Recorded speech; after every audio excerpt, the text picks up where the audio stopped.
ગુજરાતી વાર્તા ગણેશજીની સવારી ઉંદર કેમ બન્યો? એક વખતની વાત છે.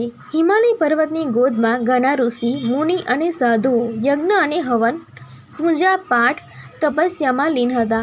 તેમના આશ્રમોમાં હંમેશા શાંતિ અને સકારાત્મકતા છવાયેલી રહેતી. પરંતુ અચાનક જ એક મોટો ઉદ્ભવ શરૂ થયો. આશ્રમોમાં ઉંદરોની સંખ્યા વધી ગઈ. સામાન્ય ઉંદર ન હતા, પણ એમાં એક વિશાળકાય, ભયંકર અને તોફાની ઉંદર હતો. તે એટલો શક્તિશાળી હતો કે તેના પંજા અને દાંતથી પથ્થર પણ ચૂર થઈ જતો. ગંધર્વનો શ્રાપ. આ ઉંદર પહેલેથી ઉંદર ન હતો. તે એક ગંધર્વ, સ્વર્ગલોકનો ગાયક હતો. એક દિવસ તેના ગર્વ અને અહંકારને લીધે એક ઋષિએ તેને શ્રાપ આપ્યો કે તારા સંગીતનો અહંકાર તને ભૂલાવી દીધો છે. હવે તું ધરતી પર જ ઉંદર રૂપે જન્મીશ અને લોકોને તકલીફ આપીશ. આ શાપના કારણે ગંધર્વ એક વિશાળ ઉંદર બની ગયો. તેનું નામ પડ્યું મુસ્કાસુર. ઋષિ મુનિઓની પરેશાની. મુસ્કાસુર દિવસ રાત ઉદ્ભવ મચાવતો. યજ્ઞકુંડમાંથી સમિદ્ર અગ્નિ લાકડીઓ ખેંચી લઈ જતો. વેદોની પોથીઓ કાપી નાખતો. ઘાસ, અનાજ અને વસ્ત્રો બધું જ કૂતરી નાખતો.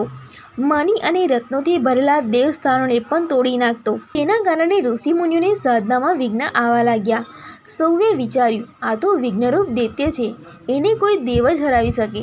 તેથી તેઓએ સૌ એકત્ર થઈને વિઘ્નહર્તા ભગવાન ગણેશને પ્રાર્થના કરી. ગણેશજીનો આગમન. ગણેશજી પોતાના ભક્તોની પીડા સાંભળતા જ પધાર્યા.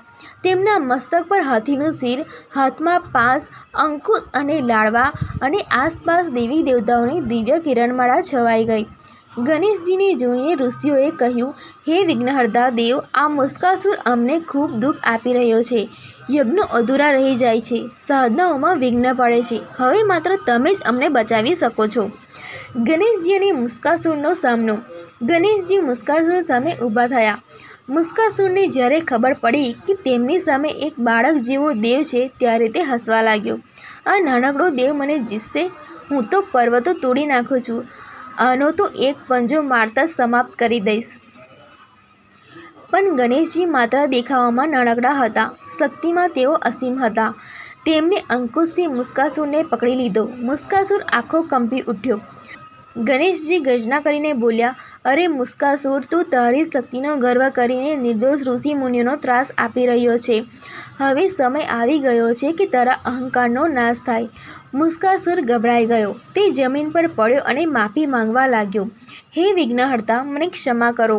હું મારી ભૂલ સ્વીકારું છું. મને બચાવો. ગણેશજી સ્મિત કરીને બોલ્યા, તને હવે તારા કરેલા પાપો માટે દંડ તો મળશે જ, પરંતુ જો તું સમર્પિત થઈને સદાચારનો માર્ગ સ્વીકારીશ તો હું તને મારા કામમાં લગાવીશ. મુસ્કાસુરે હાથ જોડીને વિનંતી કરી, હે દેવ, હું તમારો સેવક બની જાઉં. મને તમારી સેવા કરવાનો અવસર આપો. ગણેશજી પ્રસન્ન થયા અને કહ્યું, ચાલ, હું આજથી તારી સવારી બનીશ. હું તારા પર આરોહણ કરીશ. દુનિયા તને વિઘ્નરૂપ માનશે, પરંતુ મારા નિયંત્રણમાં તું ભક્તોના કામમાં સહાયક બનીશ. મુસ્કાસુરે આનંદપૂર્વક આદેશ સ્વીકાર્યો. ત્યારથી તે મૂષક બનીને ગણેશજીની સવારી તરીકે ઓળખવા લાગ્યો. આ કથા માત્ર કથન નથી, પરંતુ ઊંડો સંદેશ આપે છે. ઉંદરનું સ્વરૂપ મનુષ્યના ચંચળ મનનું પ્રતીક છે. મન હંમેશા એક વિચારથી બીજા વિચારે દોડતું રહે છે, જેમ ઉંદર દોડે છે. પરંતુ જ્યારે બુદ્ધિના દેવ ગણેશ એને નિયંત્રિત કરે છે, ત્યારે એ ચંચળ મન પણ આધ્યાત્મિક માર્ગમાં મદદરૂપ થઈ શકે છે.